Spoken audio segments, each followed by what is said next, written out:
Marilah kita memasuki agenda pertama rapat paripurna hari ini, yaitu penyampaian kerangka ekonomi, makro dan pokok-pokok kebijakan fiskal RAPBN tahun anggaran 2027 oleh Presiden Republik Indonesia. Kepada Saudara Presiden kami mempersilahkan.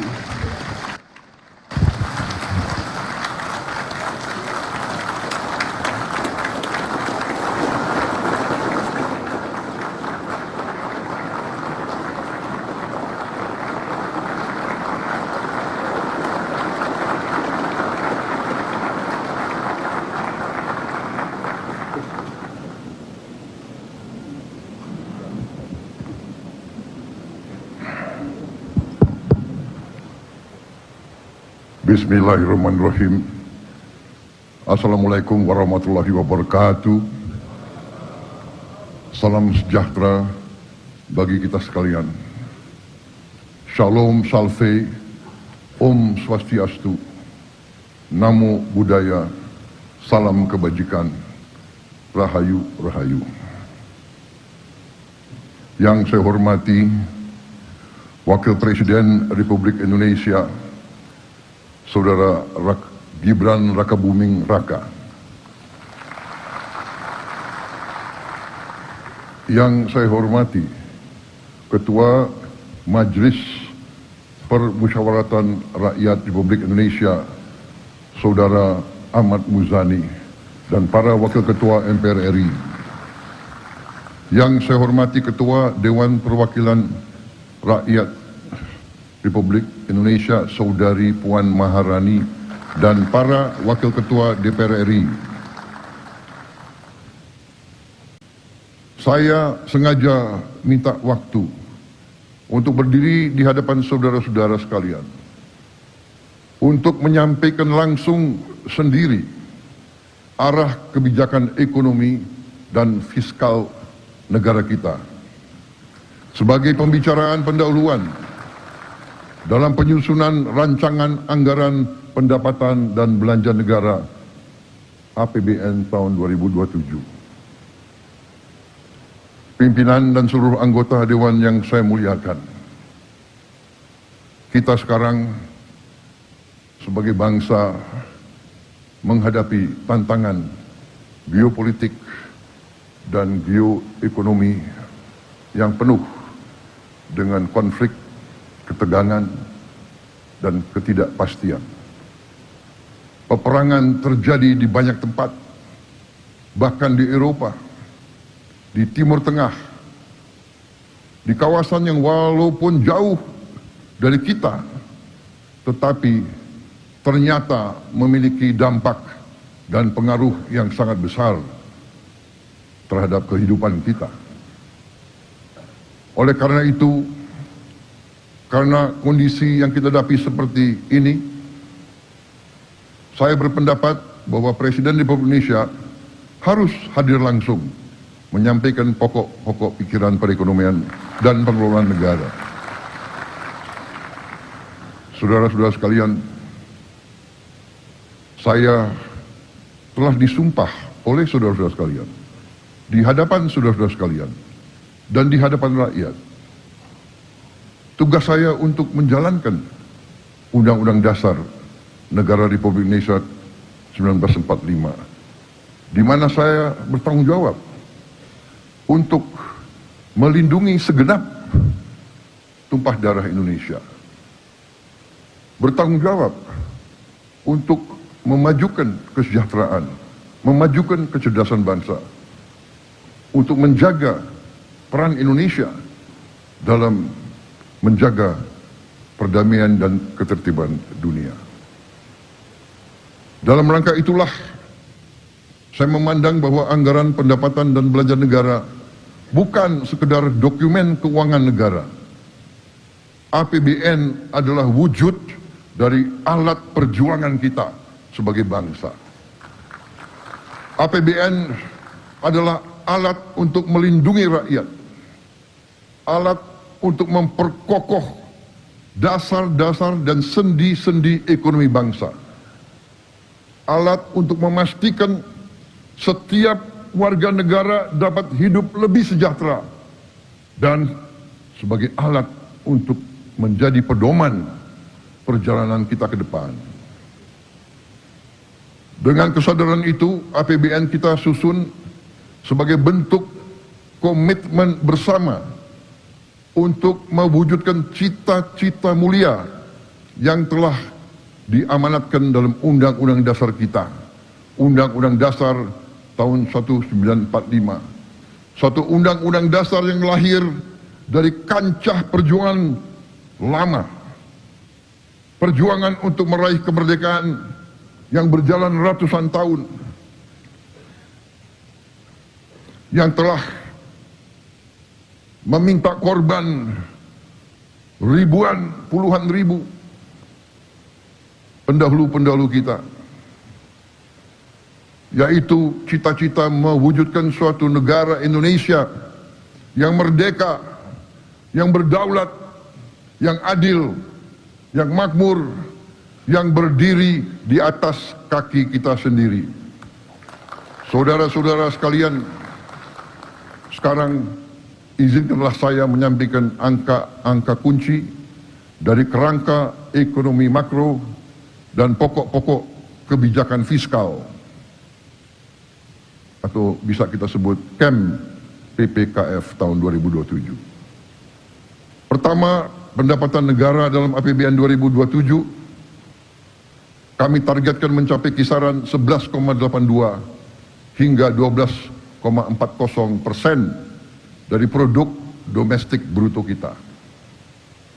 Untuk mendukung berbagai program prioritas dan program-program vital kita, belanja negara direncanakan berada pada kisaran 13,62 hingga 14,80% dari PDB kita.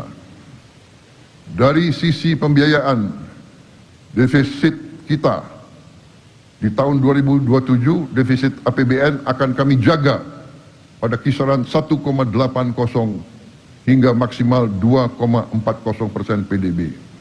Dan kita akan berjuang terus untuk menekan dan memperkecil defisit ini.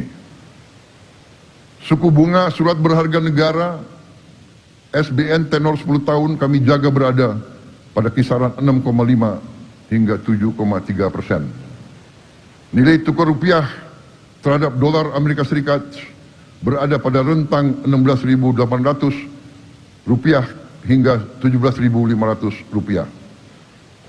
Strategi fiskal dan moneter kita haruslah strategi yang mampu untuk menjaga nilai tukar kita tetap stabil terhadap mata uang dunia. Inflasi akan kami jaga tetap pada kisaran 1,5 hingga 3,5%. Pada sektor energi, harga minyak mentah Indonesia diperkirakan sebesar 70 hingga 95 dolar Amerika per barrel.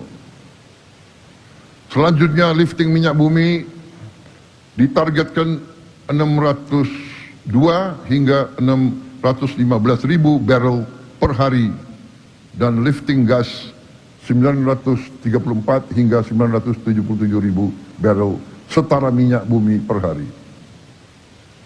Dengan strategi ekonomi yang tepat, kebijakan fiskal yang prudent dan berkelanjutan, saya yakin ekonomi Indonesia dapat tumbuh pada kisaran 5,8 hingga 6,5% di tahun 2007, menuju pertumbuhan ekonomi 8% pada tahun 2029. Dan pertumbuhan tersebut harus tercermin pada meningkatnya kesejahteraan rakyat secara nyata. Karena itu, angka kemiskinan ditargetkan turun ke rentang 6,0 hingga 6,5% dari target sebelumnya 6,5 hingga 7,5%. Sementara itu, tingkat pengangguran terbuka harus turun pada rentang 4,30 hingga 4,87% dari target sebelumnya 4,44 hingga 4,96%. Lebih lanjut, rasio Gini kita targetkan harus semakin membaik pada rentang 0,362 hingga 0,367 dari target sebelumnya 0,377 hingga 0,380. Jarak antara yang terkaya dan yang termiskin tidak boleh semakin lebar. Bahkan harus kita perjuangkan untuk terus menyempit. Dengan berbagai program prioritas di bidang sumber daya manusia, indeks modal manusia ditargetkan membaik menjadi 0,575 dari sebelumnya 0,570. Dibantu berbagai program di bidang pertanian, indeks kesejahteraan petani ditargetkan meningkat menjadi 0,8038 dari sebelumnya 0,7731. Nilai tukar petani atau NTP yang sekarang sudah mencapai angka tertinggi sepanjang sejarah di angka 126, harus kita perjuangkan untuk bisa kita tingkatkan lagi. Kita juga akan membuka lapangan kerja secara besar-besaran. Ditargetkan proporsi lapangan kerja formal meningkat menjadi 40,81% di tahun 2007 dari sebelumnya 35,00% di tahun 2026 atau naik 5,81%. Saudara-saudara sekalian, demikian telah saya sampaikan angka-angka kunci dari kerangka ekonomi makro dan pokok-pokok kebijakan fiskal tahun 2027. Sekarang saya minta waktu untuk menyampaikan beberapa hal yang fundamental tentang perekonomian kita. Saya merasa hari ini harus saya sampaikan dari eksekutif kepada legislatif, dihadiri oleh pimpinan-pimpinan lembaga tinggi negara. Marilah kita berani untuk menghadapi masalah walaupun itu merupakan tantangan, hambatan, atau kekurangan. Tentang pengelolaan ekonomi negara kita, sesungguhnya telah dirumuskan oleh para pendiri-pendiri bangsa kita. Para pendiri bangsa kita bukan orang-orang yang lugu atau naif. Mereka merasakan penjajahan, mereka merasakan dijajah, mereka merasakan dihina, mereka merasakan diperbudak, mereka merasakan dirampas kehormatan, dirampas harga diri, dirampas dignity bangsa Indonesia. Mereka menyaksikan dan merasakan dihilangkan segala kehormatan, segala kepercayaan diri kepada bangsa, kepada budaya, kepada sejarah kita. Kekayaan Nusantara ratusan tahun diambil oleh penjajah-penjajah kita untuk memperkaya mereka. Hendaknya janganlah kita terlalu kagum kepada bangsa-bangsa yang kayanya dari merampas kekayaan bangsa-bangsa lain.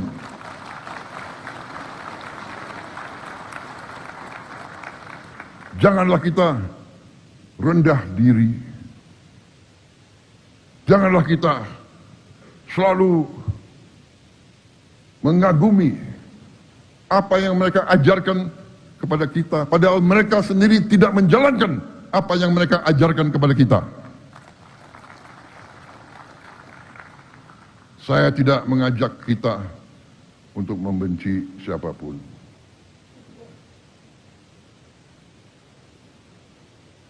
Saya tidak mengajak kita membenci bangsa-bangsa lain.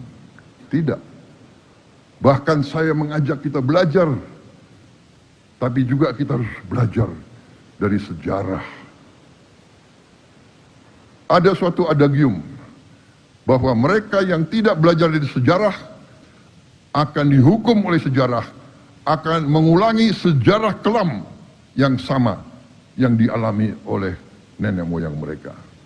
Ini adagium yang terjadi di banyak negara. Para pendiri bangsa kita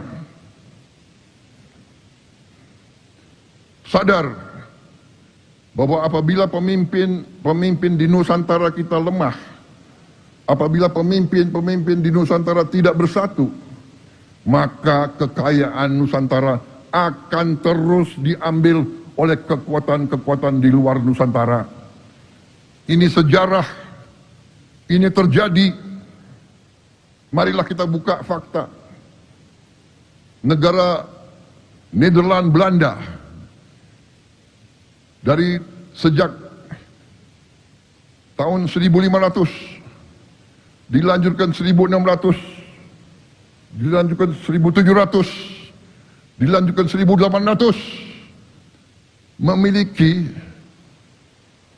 PDB per kapita tertinggi di dunia selama itu.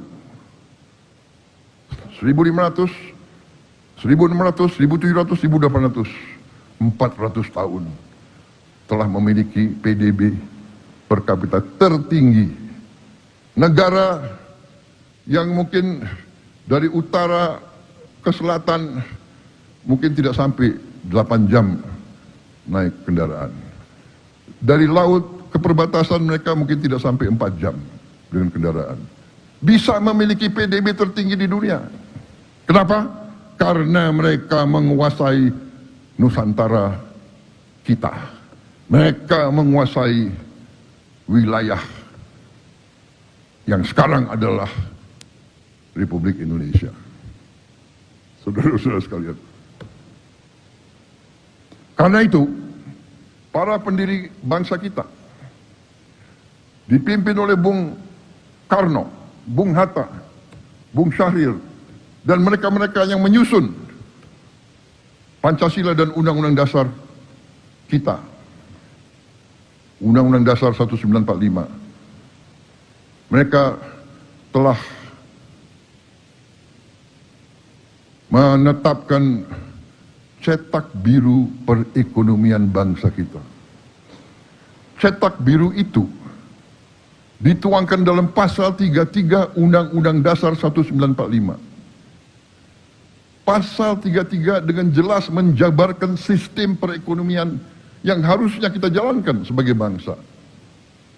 Dan saya ingin tegaskan hari ini,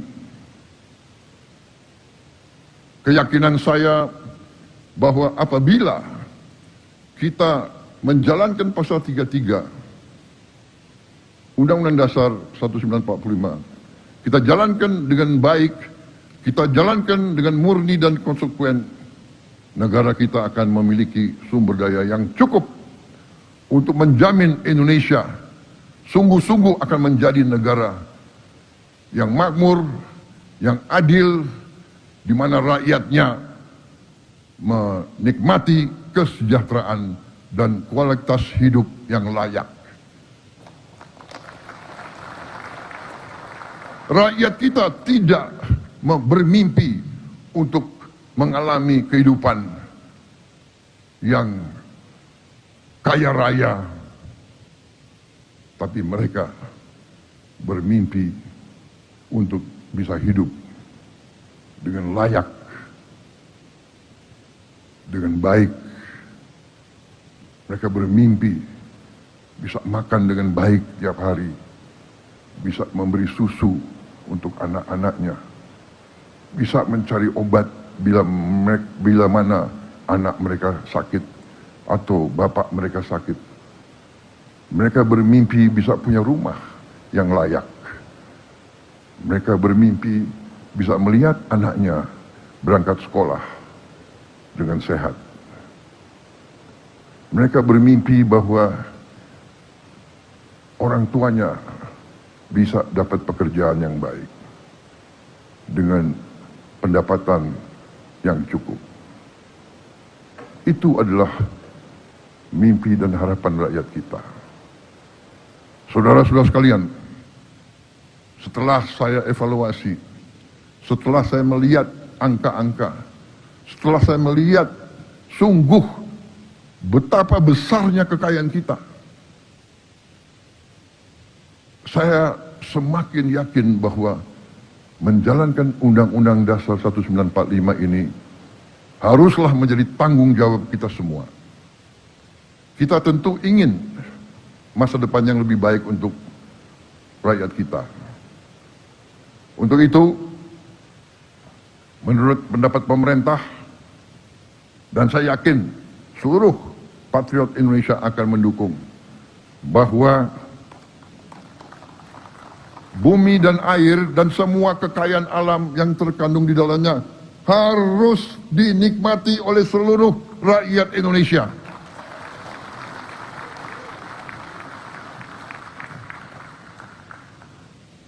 Itu adalah cita-cita pendiri bangsa kita, dan hanya itu yang bisa membuat kita tinggal landas mencapai cita-cita kita semua. Saudara-saudara sekalian, kita ingin petani-petani kita tersenyum, cerah karena hasil panen yang melimpah dan mendapat nilai yang sewajarnya, nilai yang cukup tinggi. Kita ingin nelayan-nelayan kita yang mempertaruhkan nyawa untuk menghasilkan protein untuk rakyat kita, pergi ke laut dengan perlengkapan yang baik dan aman, dan mendapatkan hasil tangkapan yang bernilai tinggi. Sekarang nelayan-nelayan kita sulit mendapat es batu. Es batu saja mereka sulit untuk mendapatkan. Apalagi solar yang mereka butuh. Pemerintah akan intervensi, akan melakukan upaya besar. Kita akan bangun dalam 3 tahun yang akan datang 5.000 desa nelayan. Tahun ini kita akan resmikan 1.386 desa nelayan. Kita akan menjamin tiap nelayan bisa punya es batu. Kita akan membuat instalasi pembuat es batu di tiap desa nelayan. Kita akan membuat ruang cold storage pendingin di setiap desa nelayan. Dan kita akan bikin SPBU khusus untuk nelayan di setiap desa nelayan. Para nelayan kita harus kita berdayakan, karena mereka di ujungnya akan menguasai lautan kita. Saudara-saudara sekalian, kita ingin guru-guru kita terjamin kesejahteraannya. Masa depan suatu bangsa ditentukan oleh kualitas pendidikan yang dapat diberikan kepada anak-anaknya. Kualitas pendidikan ditentukan oleh guru-guru yang berkualitas, guru-guru yang semangat, guru-guru yang gembira, guru-guru yang bisa menjadi contoh bagi generasi-generasi penerus bangsa. Memperbaiki kondisi kehidupan guru harus menjadi prioritas kita. Kita ingin juga usaha mikro, kecil, dan menengah kita berkembang, sehingga bisa mendapat penghasilan yang cukup baik untuk sebagian besar rakyat kita. Dan kita ingin para orang tua serta mereka yang sudah lanjut usia dan hidup sendiri dapat hidup dengan tenang di usia senja, karena ditopang jaringan jaminan sosial yang memadai. Kita ingin melihat Indonesia yang setiap warga negaranya hidup rukun, damai, cukup sandang pangan dan papan. Kita ingin Indonesia yang gemah ripah, loh jinawi, toto tentrem, kerto raharjo. Kita ingin mewujudkan cita-cita nenek moyang kita. Negeri yang baldatun, toyebatun, warobun gofur. Negeri yang makmur, baik, dan selalu mendapat ampunan dan anugerah dari Allah Subhanahu wa Ta'ala, Tuhan Maha Besar, Tuhan Maha Kuasa. Negara di mana hukum berlaku adil untuk semua, terutama menjamin keadilan bagi yang paling tidak berdaya. Jangan hukum yang adil hanya untuk mereka yang kuat dan mereka yang punya uang banyak. Saudara-saudara sekalian, kita sesungguhnya memiliki modal yang sangat kuat untuk mewujudkan cita-cita dan harapan ini. Posisi geografis kita sangat strategis. Puluhan persen perdagangan dunia melalui perairan kita. Bumi dan air kita sangat luas. Tiap malam puluhan ribu kapal berbendera asing mengambil kekayaan kita secara ilegal, secara tidak sah. Harus kita tegakkan kedaulatan kita di lautan kita sendiri.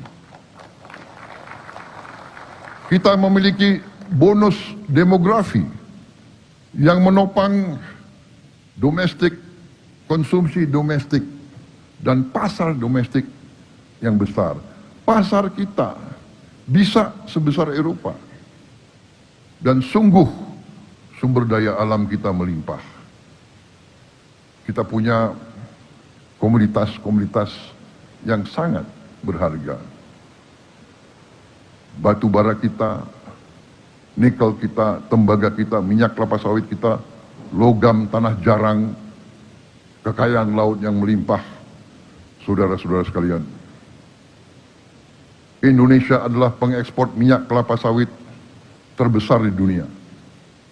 Devisa ekspor minyak kelapa sawit mencapai 23 miliar dolar, setara dengan 391 triliun rupiah pada tahun 2025. Indonesia juga adalah pengekspor batu bara terbesar di dunia. Devisa ekspor batu bara mencapai 30 miliar dolar Amerika, setara 510 triliun rupiah pada tahun 2025.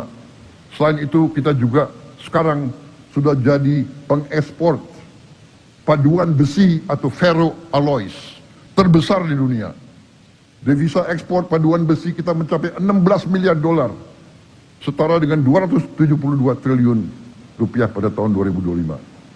Tiga komoditas strategis ini menghasilkan devisa lebih dari 65 miliar dolar Amerika, setara dengan 1.100 triliun rupiah per tahun.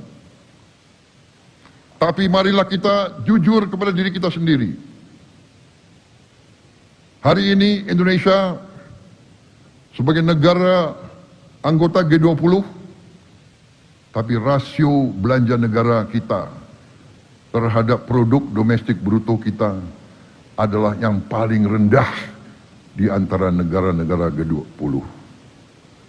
Demikian juga rasio penerimaan negara kita terhadap PDB kita adalah yang paling rendah di antara negara-negara G20. Dari data terbaru IMF kita bisa melihat rasio pendapatan Meksiko 25% dari PDB, India 20% dari PDB, Filipina 21% dari PDB, Kamboja saja 15% dari PDB. Indonesia 11 sampai 12% dari PDB. Kita harus introspeksi dan sadar dan berani bertanya, kenapa kita tidak bisa kelola ekonomi kita sehingga pendapatan negara kita bisa setara dengan negara-negara seperti Filipina, Meksiko. Sekarang pun kita masih di bawah Malaysia. Apa yang sebabkan kita tidak mampu? Bedanya apa kita sama orang Malaysia, orang Kamboja? Bedanya apa kita sama orang Filipina?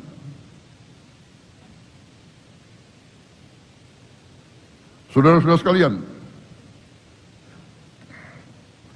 pertumbuhan kita dalam 7 tahun terakhir memang baik, 5% tiap tahun. Selama 7 tahun, kali 5%, pertumbuhan kita 35%. Harusnya kita tambah kaya 35%. Tapi apa yang terjadi? Sekali lagi, saya mengajak kita jujur kepada diri kita sendiri dan kepada rakyat kita. Ini mungkin menyakitkan bagi kita. Saya merasa setelah saya terima data-data ini, beberapa minggu setelah saya jadi presiden, saya merasa seolah saya dipukul di ulu hati saya. Saudara-saudara sekalian, 7 tahun kali 5%, 35% ekonomi kita tumbuh. Tapi rakyat kita yang miskin tambah. Dari 46,1% naik jadi 4,9%. 8% naiknya. 3% naiknya lebih. Yang kelas menengah turun. Saudara-saudara, saya bertanya di hadapan majelis yang terhormat ini. Saya bertanya kepada semua partai politik, semua ormas. Saya bertanya kepada semua pakar-pakar dan semua guru besar. Bagaimana bisa pertumbuhan 35% tapi kelas menengah menurun, kemiskinan meningkat? Saudara-saudara, jawaban harus ilmiah, jawaban harus matematis, dan menurut saya jawabannya adalah bahwa kemungkinan besar, bukan kemungkinan, saya yakin sistem perekonomian yang kita jalankan berada pada trajektori yang tidak tepat. Mungkin perbedaan kita dengan negara-negara seperti Meksiko, seperti India, Filipina, dan lain sebagainya adalah perbedaan sistemik. Kita harus lihat fakta. Fakta kalau kita teruskan yang seperti ini, kalau kita teruskan sistem seperti ini untuk sekian tahun lagi, saya yakin bahwa tidak mungkin kita jadi bangsa yang makmur. Tidak mungkin kita jadi, tanpa kemakmuran kita tidak mungkin bisa menjaga kedaulatan kita. Bahwa kemungkinan besar kita akan menjadi bangsa yang lemah. Bangsa yang selalu takut. Takut kurs dolar, takut BBM gak cukup, takut ini, takut itu. Bangsa yang takut, bangsa yang elitnya takut. Padahal kita diberi karunia yang luar biasa oleh Maha Kuasa. Fakta juga telah menunjukkan bahwa telah terjadi mengalir keluarnya kekayaan kita sejak lama, bahkan sejak Orde Baru. Kalau kita melihat masa tahun 50-an, masa pemerintahan Bung Karno, sekali lagi saya bukan membela Bung Karno ya. Walaupun Bung Karno memang milik bangsa, ini harus saya sampaikan juga. Bung Karno milik bangsa. Tapi kita tidak bisa menilai tahun 50 sampai tahun 60-an Indonesia disibukkan oleh intervensi asing. Pemberontakan demi pemberontakan demi pemberontakan. Tidak mungkin kita bangun ekonomi kita. Di awal Orde Baru pun kita dikacaukan oleh banyak masalah. Tapi alhamdulillah kita telah bangun ekonomi kita. Tapi apa yang kita ketemukan setelah berapa puluh tahun? Terjadi apa yang saya namakan outflow of national wealth. Saudara-saudara sekalian, bahwa negara kita tidak pernah rugi. 1 tahun pun kita tidak pernah rugi. Ekspor kita selalu lebih daripada impor kita. Kalau ilmu dagang berarti yang kita jual adalah lebih banyak dari yang kita beli. Harusnya negara ini tidak pernah akan mengalami krisis ekonomi. Tapi apa yang terjadi? Yang terjadi adalah keuntungan kita yang selama 22 tahun adalah 436 miliar dolar, yang keluar adalah 343 miliar dolar. Ini angka-angka dari PBB.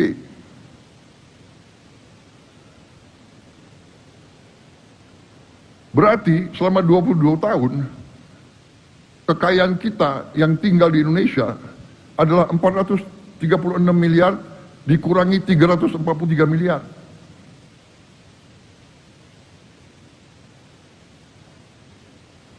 Saudara-saudara sekalian, ini yang sebabnya gaji-gaji guru kecil, gaji-gaji aparat penegak hukum kecil, gaji-gaji ASN kecil.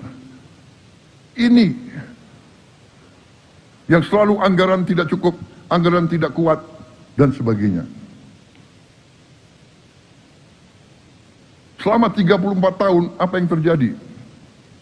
Yang terjadi adalah apa yang disebut under-invoicing. Under-invoicing adalah sebenarnya fraud atau penipuan yang mereka jual, yang dijual oleh pengusaha-pengusaha tidak dilaporkan yang sebenarnya.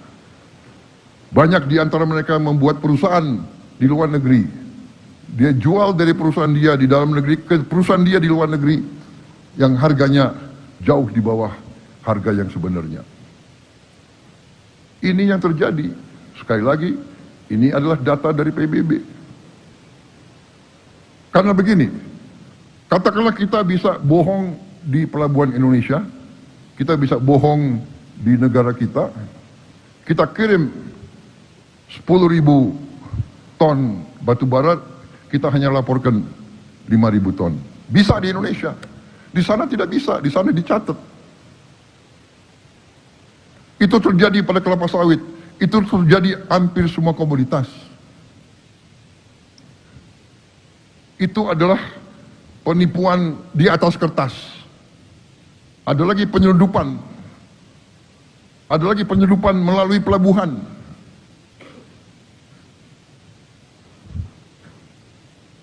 Kita harus berani mengatakan yang merah-merah, yang putih-putih. Kita harus berani mengatakan apa adanya. Kita harus perbaiki lembaga-lembaga pemerintah kita.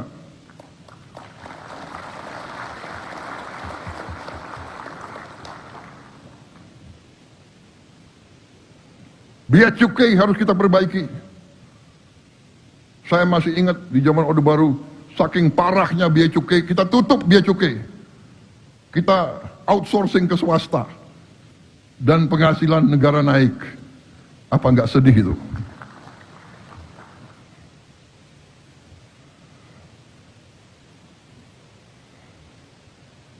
Ini perjuangan kita semua. Ya. Saya bukan mau jatuhkan moral siapapun. Tapi sudah saatnya kita bicara jujur kepada diri kita. Kita bicara jujur kepada rakyat kita.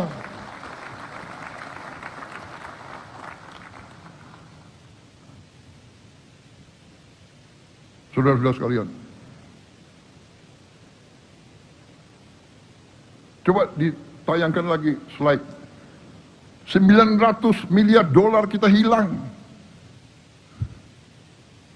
Bayangkan kalau 900 miliar dolar kita nikmati, kita pakai, negara apa Indonesia ini? Saudara sekalian. Ada under invoicing, ada under counting, ada transfer pricing, saudara. Banyak di antara kalian senyum, mungkin di antara kalian ada pengusaha-pengusaha juga di ruangan ini. Berarti tahu apa yang saya bicara itu keadaan yang sebenarnya, saudara-saudara sekalian.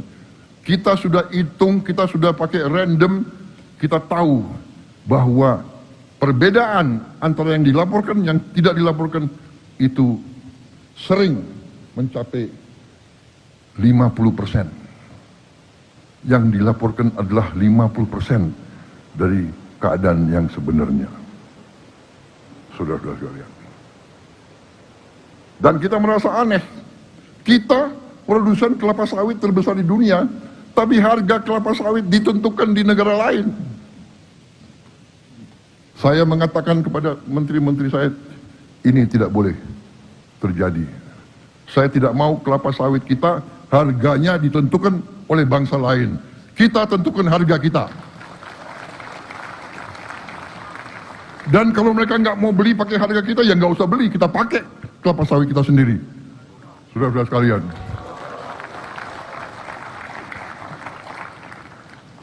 Kenapa? Nikel kita ditentukan harganya oleh negara lain. Tidak boleh. Saya instruksikan kabinet saya, rumuskan harga nikel, harga emas, harga semua tambang kita, harga semua komoditas harus ditentukan di negara kita sendiri.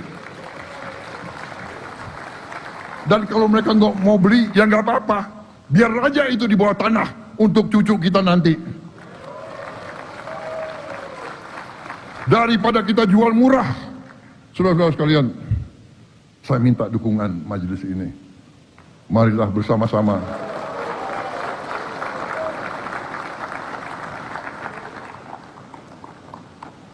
sepertinya saya lebih marahin daripada banyak kekuatan di sini. Saudara-saudara sekalian, karena generasi itu mengerti apa arti penjajahan. Saudara sekalian, di mimbar ini saya ingin ingatkan kembali bunyi dari pasal 33. Ayat pertama dari pasal 33. Perekonomian disusun sebagai usaha bersama berdasar atas azas kekeluargaan. Tidak ada kata-kata azas-azas lain. Azas kapitalisme neoliberal, azas konglomerasi, azas yang sekaya boleh sekaya-kayanya, yang miskin salahnya orang miskin. Itu bukan falsafah Pancasila. Ayat kedua, cabang-cabang produksi yang penting bagi negara dan yang menguasai hajat hidup orang banyak dikuasai oleh negara. Ayat ketiga, bumi dan air dan kekayaan alam yang terkandung di dalamnya dikuasai oleh negara dan dipergunakan untuk sebesar-besar kemakmuran rakyat. Ayat keempat, perekonomian nasional diselenggarakan berdasar atas demokrasi ekonomi. Artinya, kalau demokrasi ekonomi, rakyat banyak, rakyat semuanya harus menikmati ekonomi kita. Saudara-saudara, dengan prinsip kebersamaan, efisiensi, berkeadilan, berkelanjutan, berwawasan lingkungan, kemandirian, mandiri, berdiri di atas kaki kita sendiri, dan menjaga keseimbangan, kemajuan, dan kesatuan ekonomi nasional. Saudara-saudara sekalian, saya rasa bahasa Indonesia yang digunakan oleh para pendiri bangsa kita sangat jelas. Tidak perlu kita cari tafsiran-tafsiran yang macam-macam. Ini adalah cetak biru ekonomi kita, saudara-saudara sekalian. Manakala kita menyimpang cetak biru ini, ya jangan salahkan siapa-siapa, kecuali diri kita sendiri yang tidak mau menerima titipan amanah dari pendiri-pendiri bangsa kita. Seberapa jauhkah telah kita menyimpang dari cetak biru perekonomian kita sendiri? Mungkin harus kita bahas di tempat dan waktu yang terpisah.